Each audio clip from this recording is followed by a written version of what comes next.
پختون قوما اے مسلمان قوما زما دا خبر پا درد سر واورا تا چه هر یو حق پرست وجلے دے بیا دے شل کالا پس دا حق ارمان کڑے دے هر یو حق پرست دے چه وجلے دے اره جی منگا خو مولیانو غلولو بیا دیر و جڑل خواغا تلیو دغا سلو بدا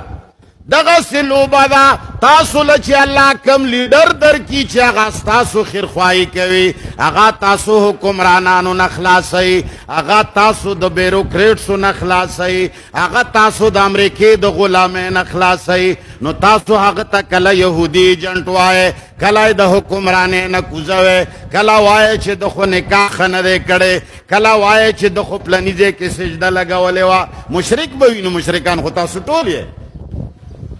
ابو بکر صدیق خو منگ تا نمیلاویگی کنی دا بم پکانو باندی وشتے وے عمر فاروق خو منگ تا نمیلاویگی کنی دا بم پکانو باندی وشتے وے عثمان ذو نورین منگ تا نمیلاویگی کنی دا بم پکانو باندی وشتے وے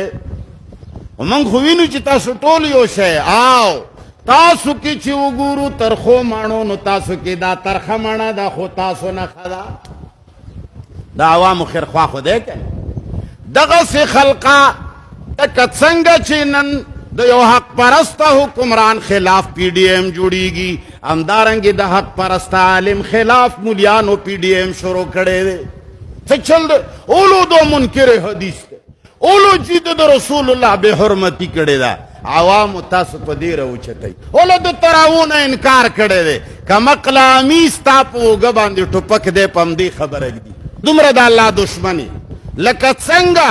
چې دا حکمران لګیا دی په دې یو سړي باندې مقدمه جوړول غواړي چې په هره طریقه وي خو چې د عدالت نه نه اهله کي موږ ته لار صفا شي بعین راغی که د سی آی ای والا راغی که اسلام دشمنه قوت راغی که پاکستان دشمنه قوت راغی که پښتون دشمنه قوت راغی او دته ووایي چې ستا مشکلو زه ذمهوار یم دا 100,000 روپۍ واخله د بچي علاج وکړه خدا بارود واخلا پا پلانکیزے کی کیک دا چاگا پلانکے داسی داسی شی نو تا پا ایمان وایا دا با دخپل بچی دخپل خزی دخپلو لونو دے عزت دا پارا با دے دا کار کئی که نبای کئی